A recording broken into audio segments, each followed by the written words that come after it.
Ladies and gentlemen, there comes a moment in your life when God is no longer interested in giving your enemies another chance. He's no longer delaying the judgment because of your tears. He's no longer holding back the wind of justice just because you've been patient.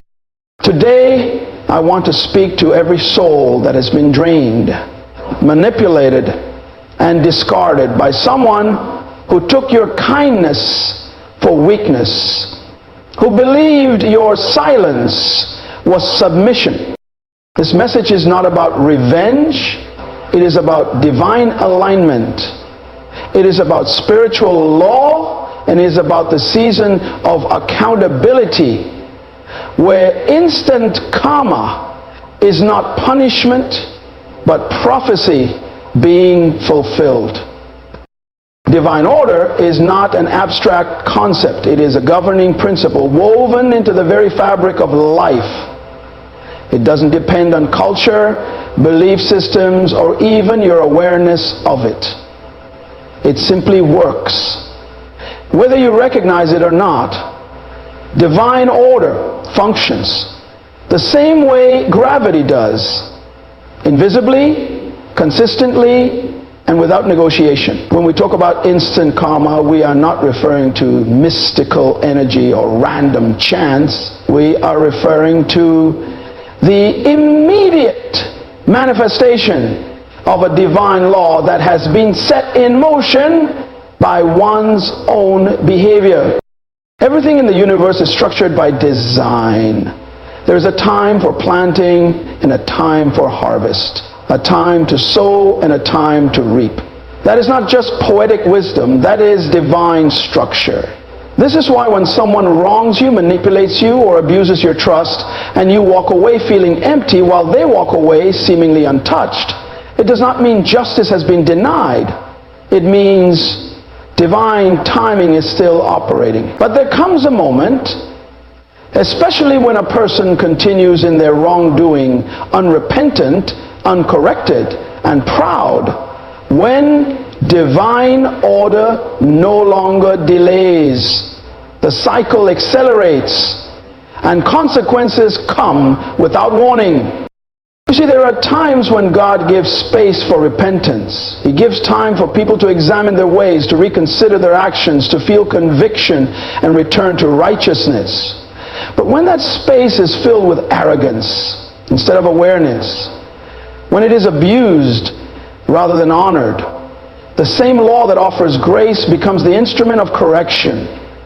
Grace was never meant to be a license to continue hurting people. It was an opportunity to change. And when that opportunity is repeatedly ignored, divine order no longer waits. It proceeds into justice, swiftly, thoroughly, and often silently.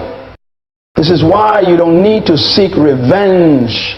You don't need to retaliate, because while you were crying out for healing, the law of divine order was already working. While you were picking up the pieces, wondering if they would ever be held accountable, the system was already in motion. God does not need your anger to activate justice. He only needs you to move out of the way so he can do what he has already planned to do. And let me tell you, he will do it perfectly. Not out of emotion, but out of principle. That's what makes divine order so powerful. It's not driven by opinion or influenced by manipulation. Narcissists are masters of image. They present a version of themselves that's polished, charming, and socially acceptable. But divine law is not fooled by performance. It judges the heart. It weighs the intentions. It sees beyond the surface. So even when it looks like they're succeeding, getting promotions, gaining followers, moving on with their lives, what you must understand is that external elevation never cancels internal corruption. And divine order never overlooks what was done in secret. Karma in its purest sense is just a human term for what Scripture has already declared. You will reap what you sow. The narcissist doesn't escape this principle. No one does. If they sow deceit, they will reap exposure. If they sow division, they will reap isolation. If they sowed exploitation, they will reap loss. And often it happens at the very height of their illusion of success.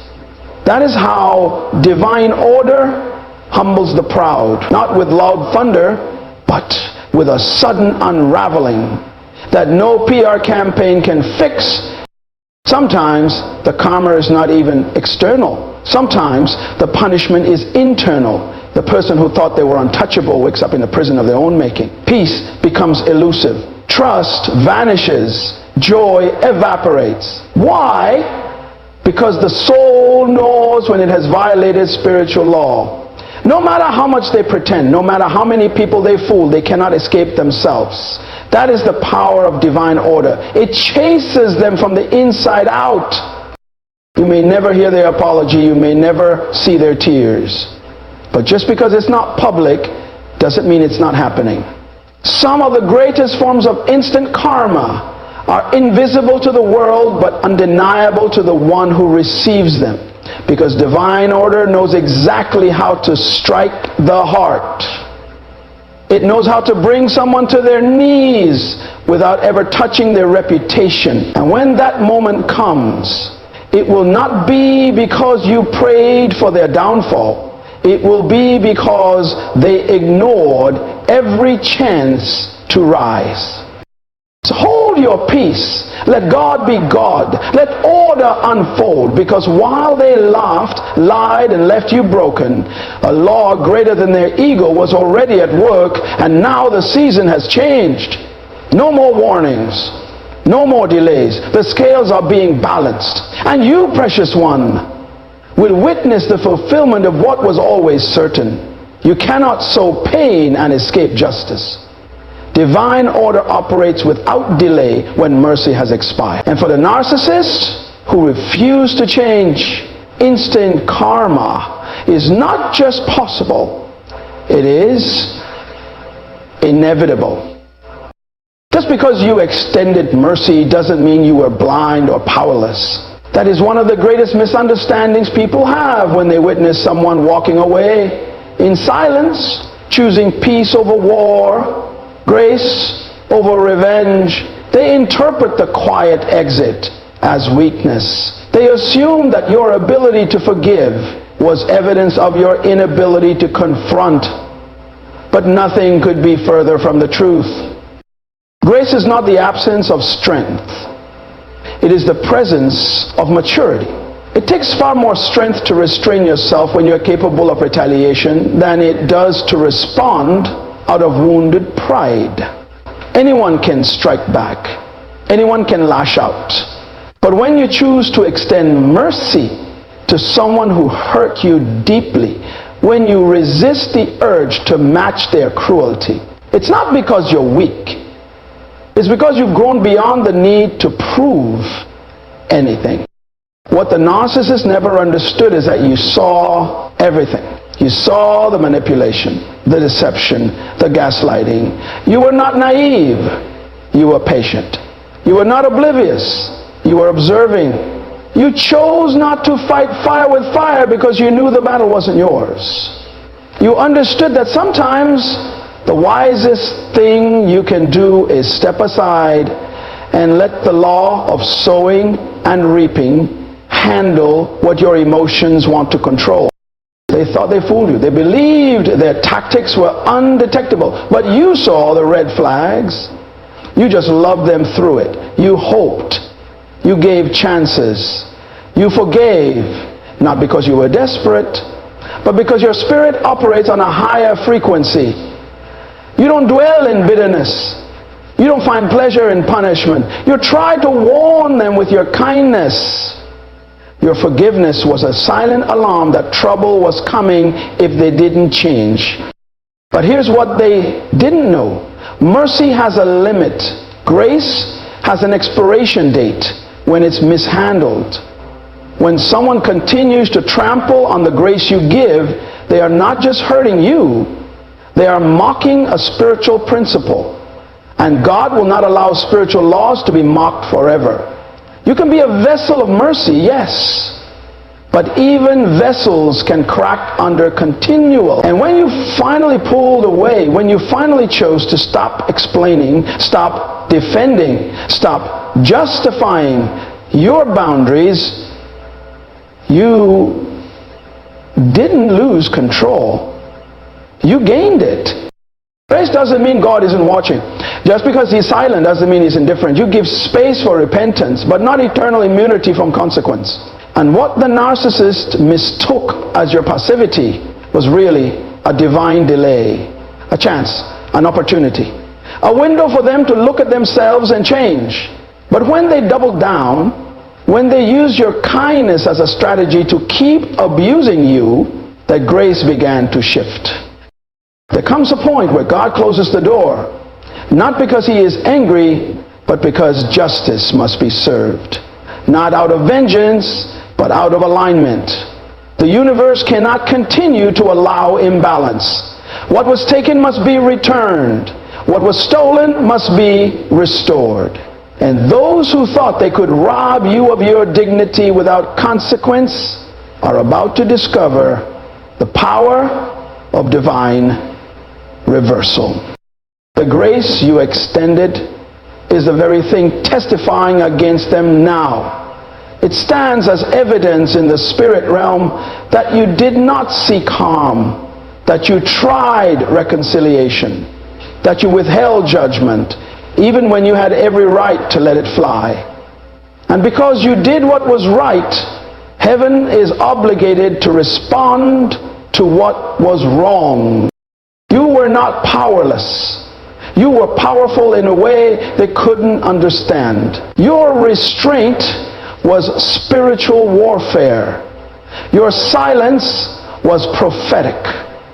Your ability to keep your dignity intact while they lost theirs is what shifted the atmosphere in your favor. And now, while they scramble to find someone else to manipulate, they're discovering something haunting. The grace they abused is no longer available. The cycle is broken. The door is closed. The covering they had through your prayers, through your presence, through your patience, it's lifted. And once that grace lifts, they are exposed to the very forces they unleash it. The lies come back to them. The manipulation eats away at their peace. The charm that once deceived others no longer works. Because when you walked away, you didn't just leave. You took the favor with you. This is why you must never regret being merciful. It wasn't wasted. It was recorded. It was documented. You were never a fool for choosing love. You were never weak for offering grace. You were demonstrating the strength of character, the depth of soul, and the maturity of a healed heart. But now, your season of tolerating what doesn't honor you is over. The mercy you gave them has turned into a mirror, and they will see themselves clearly now. Not through your gentle eyes, but through the consequences of their own actions. And when they ask, why is this happening to me? They won't hear your voice, because this is not your doing. This is justice. This is karma. This is the weight of unrepented arrogance meeting a door that is no longer open. Every action carries a consequence. This is not simply a moral lesson or a warning whispered from the pulpit. It is a spiritual law that governs the seen and unseen realms of existence. Every word spoken, every seed planted, every deed done, whether out in the open or in the secret places of the heart, has an echo. That echo will return. You may not hear it immediately. You may not see its results instantly, but it is coming. When it arrives, it does not come alone. It brings the harvest. The narcissists who walked through your life sowed seeds.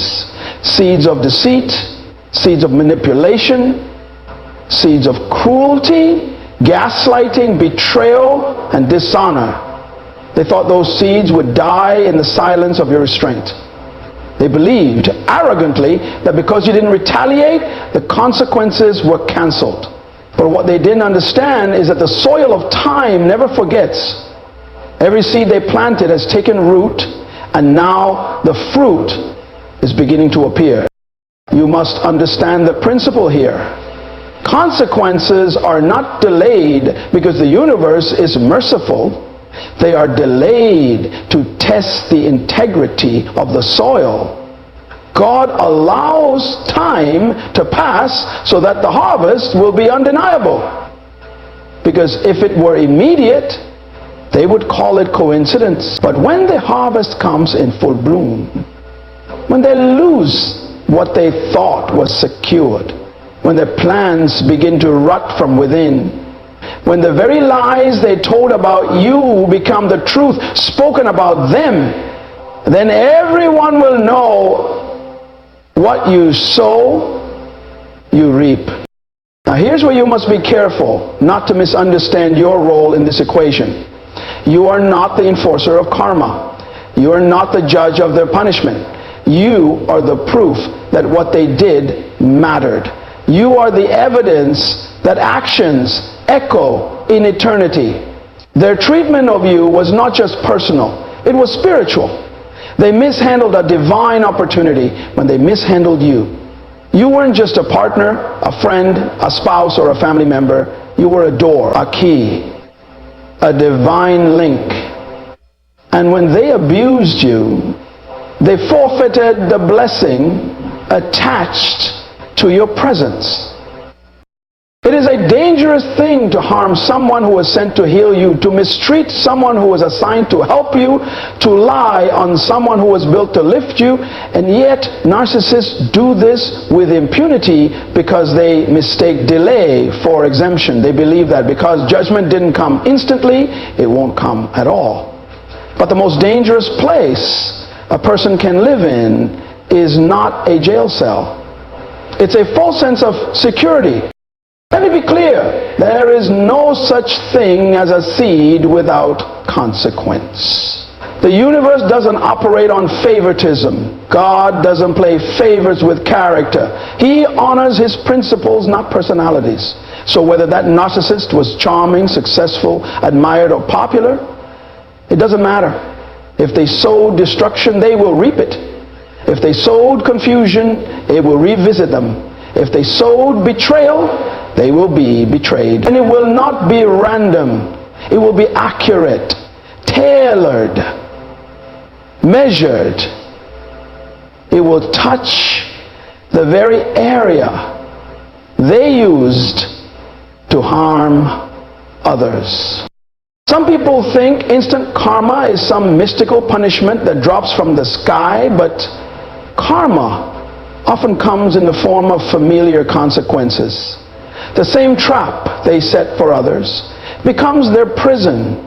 The same lies they told begin to unravel their own credibility. The same manipulation. And while they face this collapse, you must be at peace because you didn't cause it. You didn't pray for it. You didn't engineer it. All you did was survive. All you did was walk away. All you did was tell the truth. And that's all it took for the divine scales to shift in your favor. You may not be around to witness their fall. You may never get the apology. You may never receive the closure. But what you will receive is peace, restoration, clarity, and a new season that doesn't carry the burden of warning people who already knew better. Let the narcissist face the results of their own hand. Let them deal with the world they built for themselves. You try to help. You try to love. You try to cover and correct. But now they must live in the house they built, with lies and pride. And you rise. You walk forward. Because the law is still working on your behalf too. Every tear you sowed in silence, every night you held your tongue when you could have destroyed them with truth, every time you chose peace instead of vengeance, you were sowing too. And your harvest is coming, not in pain, but in joy, not in noise, but in promotion, not in destruction, but in divine favor. The narcissist season of avoidance is over. The consequences are here. Not because you demanded it, but because every action carries a consequence. And even time cannot erase the judgment written into spiritual law. God's justice doesn't need your permission. That may sound bold, even unsettling, but it is truth. The universe is not built on your feelings or delayed by your confusion or delayed by your closure or your understanding to function. It is established, it is fixed, and it will not be moved by emotion, manipulation, or delay. When someone has wronged you deeply, willfully, and repeatedly, there is often a part of your soul that wants to see them held accountable. You may spend days, months, or even years wondering, when will they pay for what they did? You might feel like you need to be the voice that warns them one last time. You may feel a burden to keep praying for their change, even while they continue walking in deception and pride. But I am here to remind you, you are not the judge, you are not the avenger, you are not the one responsible for executing justice. That is not your assignment. That belongs to the one who sits on the throne. And he doesn't need your permission to act. God's justice is not a performance, it is a principle. It doesn't consult your trauma, nor does it pause for your reconciliation. When the scale tips, when the line has been crossed enough times, judgment begins. And when it begins, it does not ask for your opinion. This is the nature of divine justice. It is impartial, it is intentional, and it is always on time. Many people misunderstand mercy and assume that it means there will be no judgment. But mercy is not the absence of justice. Mercy is the delay of judgment to give space for repentance. And the narcissist who hurt you, who played games with your heart, who manipulated your mind, who used your love and twisted it for power, has often mistaken that delay as a free pass. They thought silence meant safety. They believed your absence meant escape, but they misunderstood the silence of heaven. Heaven's silence is never heaven's absence. Just because you don't see the consequences immediately doesn't mean they are not being prepared. Just because there is no thunder does not mean there is no storm. Some judgments don't come like a shout. They arrive like a seed, quietly, invisibly, but inevitably they grow. They manifest, and they appear when the season is right. This is why you must understand that your healing and your peace are not dependent on watching someone else fall. God is not waiting for your permission to move against those who violated his order. He is moving because he is just, and justice is not something he does occasionally. Justice is who he is. Think back over your life. How many times did you stay longer than you should have, hoping they would see your value? How many times did you warn them that what they were doing was dangerous? Not just for you, but for them. How many nights did you cry, asking God to change them, to wake them up, to break their deception? And when nothing changed, you began to feel helpless, even hopeless, wondering if God heard you at all. But what you didn't see, what you couldn't have known, is that while you were hurting, God was counting the betrayals, counting the lies, counting the moments they had to turn to humble themselves, to make it right, and refused. See, God does not strike first. He waits. He observes. He gives space for repentance. But when that space is abused, when his patience is mocked, when his servant is wounded again and again by someone who refuses correction, then he moves. And when he moves, it is not up for debate. You don't need to announce their karma. You don't need to expose their secrets. You don't need to defend your story. God knows. And when he acts, his justice will not require your commentary. All you need to do is stay in alignment with your own healing, your own purpose, your own growth. They try to play God in your life. They try to control outcomes, manipulate narratives, and shape your identity through fear. But they forgot that there is only one God, and he does not share his authority. When a person tries to sit in a position that belongs to God alone, they attract divine correction. And that correction is never. Now, some may call it karma, others may call it consequences. But the principle remains the same. You reap what you sow. The narcissist is not exempt. Their charm cannot protect them. Their influence cannot cover them. Their excuses cannot delay what heaven has already authorized. What's coming to them is not your burden to carry. Release it. Let it go. Justice does not need your fingerprints to function. It doesn't need your bitterness or your plans. It will unfold exactly as it should, without delay and without error. So breathe, stand tall, and know that the God who sees in secret is not sleeping. He is not passive. He is precise. He is measured. And he is moving. Not because you asked him to judge, but because he is just.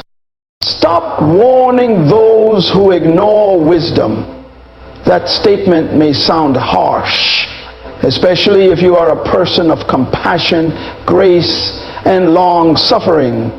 But there comes a moment when even wisdom itself stops speaking. There is a time when silence becomes more powerful than explanation, when withdrawal speaks louder than 1,000 words. This is not bitterness. This is clarity.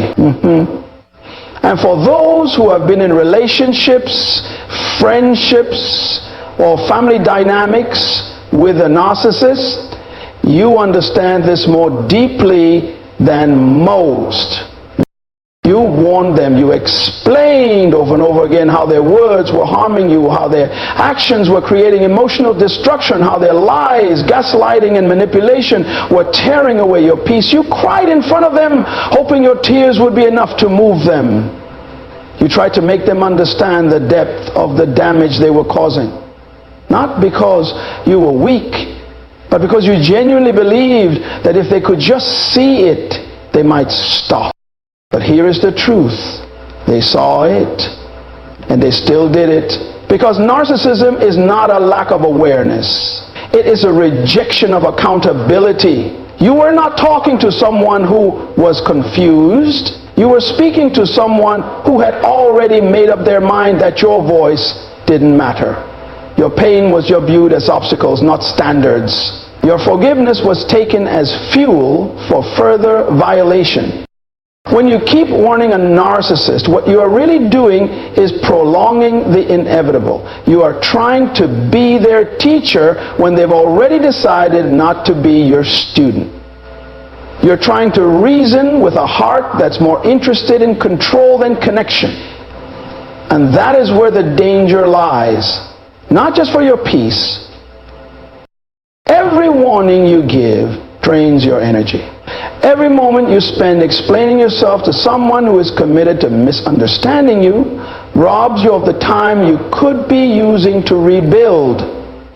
You were never called to be someone's emotional educator while they treat your heart like a disposable classroom. At some point, your silence must become your boundary. At some point, your absence must become your answer. And here's what's powerful. Wisdom doesn't keep repeating herself. In fact, Scripture says that wisdom cries out in the streets, but eventually she goes quiet. Why? Because when truth is constantly rejected, it turns inward. It no longer casts its pearls before swine. It retreats. Not in defeat, but in discernment. You have to stop warning the narcissist because your role in their life was not to save them, it was to reveal them. Your consistent truth exposed their consistent deception. Your patience exposed their impatience. Your love exposed their lack of it. And once that revelation has happened, you are no longer responsible to stick around and watch the outcome. Let them face the mirror of their own choices without your voice softening the blow. Understand this. Warnings are seeds, but not every ground is fertile. And if the ground of a narcissist's heart is hardened with pride, ego, entitlement, and self-delusion, no amount of seed will produce a harvest. At some point, it's not about giving them more information. It's about realizing that they've rejected the truth. And now it's time for the consequences to speak. You are not abandoning them, you are releasing them. Releasing them to the reality they have created. Releasing them to the justice they thought they'd outrun. Releasing them to the God who saw every conversation behind closed doors. And when you release them, you also release yourself from the cycle of explaining, warning, defending, and hoping. That's when karma or divine justice starts to move. Not because you wished for their downfall, but because you stopped interfering with their process. Your warnings were a kind of spiritual shield, but now, with you out of the way, life has a direct line to their decisions. The narcissist will finally meet the echo of their actions, not in your voice, but in their own reflection. And here's a lesson. Wisdom is a gift, not an obligation. You are not obligated to keep giving it to someone who mocks it, ignores it, or weaponizes it. When you've spoken truth, walked in integrity, and offered grace, you've done your part. Let your final act of wisdom be your exit. Don't wait for them to change before you move on. Don't wait for them to understand before you get free. Some people will only learn from the loss, and some lessons require silence. The next time they look for you, they'll find the space you left, and in that space, maybe they'll finally hear what they refused to listen to while you were still speaking. You're not the judge, but you're the evidence. That truth carries a powerful and liberating message, one that shifts your perspective from reaction to revelation. See, when someone mistreats you, particularly a narcissist, you often feel compelled to defend yourself, explain yourself, or prove the damage they caused. But the kingdom doesn't operate on the courtroom of human opinion. It operates on the authority of divine order. And in divine order, your vindication does not come through arguments or accusations. It comes through transformation. When someone tries to destroy your identity, manipulate your emotions, and strip away your self-worth, it's easy to feel powerless. You wonder if justice will ever arrive. You wrestle with thoughts like, will they ever see what they did to me? Will anyone ever believe me? But the truth is, it's not your job to make them see. It's not your role to expose them. God never called you to become the judge or the prosecutor. What He calls you to be is the evidence. The living, breathing, undeniable proof that His hand was on your life, even when someone else tried to crush it. Let's break this down. When a narcissist tries to reduce you, they're not just attacking your personality, they're trying to assassinate your purpose. They aim to redefine you so they can control you. But here's what they always underestimate. You're not just a person, you're a vessel. You carry something eternal. And that eternal seed cannot be destroyed by temporary manipulation. It can be buried, but not broken. Hidden, but not erased. So what happens? Over time, as you begin to heal, as you begin to walk in clarity, and as you begin to reclaim your value, you become what they never expected. A witness, a testimony, a walking contradiction to every lie they told. They said you were weak, but now you lead with strength. They said you were broken, but now you move with wholeness. They said you'd never recover, but now you're walking in restoration. And you didn't have to fight for it. You just had to survive it. That survival is your testimony. Your new life becomes the courtroom where justice is declared, not by your hands, but by the fruit you bear. This is why you don't have to worry about proving anything to people. You don't have to get even. You don't have to tell your side of the story to everyone who will listen. You don't even have to convince people who still think the narcissist is charming and kind. Why? Because the truth doesn't need an advocate, it needs a platform. And God gives you that platform when the time is right. And that platform doesn't look like revenge. It looks like success. It looks like joy. It looks like peace. That peace you now carry, that's evidence. That glow on your face, that's evidence. That new level of wisdom, discernment, and confidence, that's evidence. And evidence doesn't argue. It just exists. It cannot be denied. Let them say what they want. Let them play the victim. Let them try to rewrite history. The fact that you're no longer bitter, no longer stuck, no longer shrinking to please others, that speaks louder than any accusation ever could. Because truth has a sound, and your life is starting to echo it. And here's what's even more powerful. When God uses you as evidence, He also uses you as a mirror. See, the narcissist cannot escape the harvest of their actions. When they look around and see how everyone they try to destroy ends up flourishing, they are forced to confront the truth they denied for so long. They are surrounded by reminders of the very people they tried to ruin, now thriving without them. And that is the beginning of their unraveling. Not because you wished it upon them, but because they sowed dishonor and are now reaping isolation. But you're not focused on them anymore. Because when you understand your role as evidence, your eyes stop looking backward. You begin to look forward. You're no longer entangled in emotional battles that drain your energy. You're building. You're creating. You're becoming. You're walking in alignment with who you were always meant to be. And as you walk in that alignment, others will see your journey and be inspired. They'll say, if God could bring them out of that, he can bring me out too. That's what evidence does. It doesn't just prove something happened, it opens doors for others to believe in what's possible. You become a light, not because you preach about your pain, but because your healing shines brighter than your history.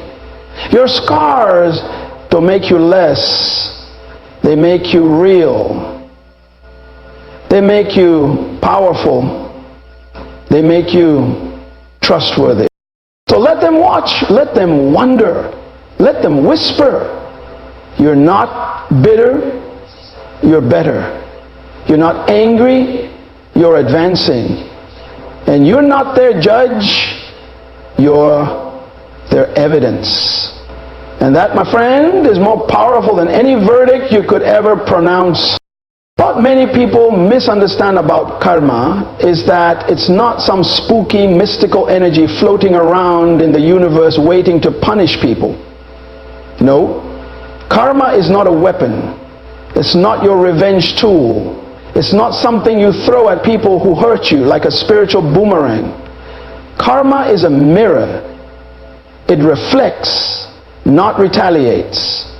It reveals, not destroys. It doesn't need your help, your anger, or your energy to function. It just waits and reflects. When someone mistreats you, especially someone with narcissistic tendencies, they are not simply being unkind, they are sowing seeds. Every manipulation, every lie, every betrayal is a seed. And seeds don't disappear because you moved on. Seeds grow, especially the ones planted in the dark. The narcissist doesn't realize that while they were busy performing for the public, they were also planting things in secret. Things in the soil of your soul, yes, but also in the soil of their own future. And the harvest doesn't care how charming they look now. The harvest cares about the truth. So when karma comes, when divine law begins to activate, it doesn't come as punishment. It comes as a reflection, a mirror that finally says, this is who you are. This is what you did, and this is what you become. They're not being attacked. They're being exposed to themselves. That's why it hurts. That's why their life begins to fall apart. It's not because you wished it. It's not because you prayed for it. It's because the mirror doesn't lie. And the thing about mirrors is they don't yell. They don't scream.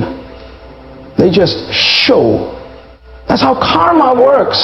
You don't have to argue your case. You don't need to present your pain as evidence in court. The mirror has captured every detail. The moments they gaslit you, the times they turned others against you, the silent treatment, the deceit, the smear campaigns.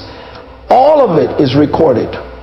Not by you, not in your journal, but in the realm of divine law. And what is shown in the mirror is judged by the truth of who a person really is. Now here's the hard part. As someone who has been hurt, your temptation will be to watch and celebrate, to clap when they fall, to smile when they suffer. But be careful, because the same mirror that reflects their choices will also reflect yours. Your responsibility is not to hope for their ruin. Your responsibility is to grow from their betrayal. You are not the author of their karma. You are the evidence that activates it. When someone wounds you and walks away like they've done nothing wrong, it feels unbearable. But it's also unavoidable for them, because truth doesn't evaporate in time. It expands, and the longer they go without accountability, the sharper the reflection becomes. That's why some narcissists collapse years after their abuse. It's not random. It's delayed reflection. They kept moving forward, not realizing they were dragging a bag of mirrors behind them. Every lie, another mirror. Every act of control, another mirror. And when they least expect it, those mirrors catch the sunlight. The truth comes shining through. And nothing they say can stop it. This is why you must heal without the need for their validation. Because they can't undo what they've sown, and they can't escape what's coming. You're not the judge, but you are the proof. The better you become, the clearer their reflection becomes. Every step you take toward healing is a contrast to what they try to destroy. You are their consequence without lifting a finger. So let them say you're bitter. Let them say you're dramatic. Let them keep telling others that you overreacted. The mirror knows better, and so does karma. You don't have to fix the record. The record is already playing, and the soundtrack of their life will eventually echo back their own voice, their own choices, their own pain, the pain they gave you without remorse. When karma operates as a mirror, it doesn't scream judgment. It quietly whispers alignment. It places every person exactly where they belong, based on what they chose when no one was looking. This isn't superstition. This is spiritual architecture. It's cause and effect written into the very structure of reality. And the beauty of it all is this: you don't need to fight for justice when the mirror is doing the reflecting. You don't need to argue for closure when the mirror has captured every detail. You don't even need to pray for revenge. Just keep moving in truth. Keep healing. Keep rising. Because every time you do, you sharpen the reflection of who they really are. So let karma do what it does best. Let the mirror show what they tried to hide. And let your peace be proof that their games have lost power. You are not their punishment. You are their reflection. And when truth shows up in the mirror, nothing else needs to be said. And this is the season of silent vindication. A moment in time where you will not need to lift your voice, make your case, or explain your absence. The tables are turning, not through the noise of retaliation, but through the quiet rise of your restoration. It is not vengeance that will speak for you. It is vindication without volume. You see, we are conditioned to think that justice must be loud, that something must be said, that we must correct every lie, confront every slander, clarify every manipulation. But in this season, your silence will be louder than any scream. Not because you are weak, but because you finally understand the wisdom of stillness.